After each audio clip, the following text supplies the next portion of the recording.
разлика от бакалавър, магистър и докторант. Студентите подкрепят промяната.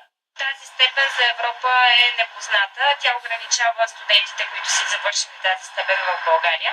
От друга страна, промяната ограничава студентите, които в момента изучават 3-годишния бакалавър, които са близо 15 000. За да вземат диплома, ще им се наложи да продължат обучението си в университет. Колежите също подлежат на реформи. Ако колежите в страната не променят статута си във висше учебно заведение, ги грози закриване. За да могат да издават дипломи за бакалавър, 37-те колежи у нас трябва да подадат молба в Националната агенция по оценяване и акредитация. Към момента 3 учебни заведения вече са започнали процедурата. Едно от тях е колежът по телекомуникации и пощи.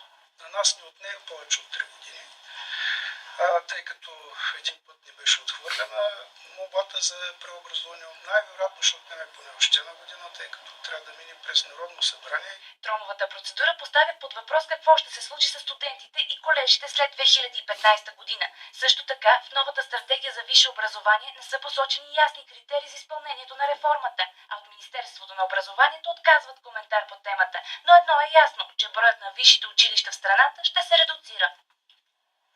1 на 2500 деца се ражда с увреждане на щитовидната жлеза. Едва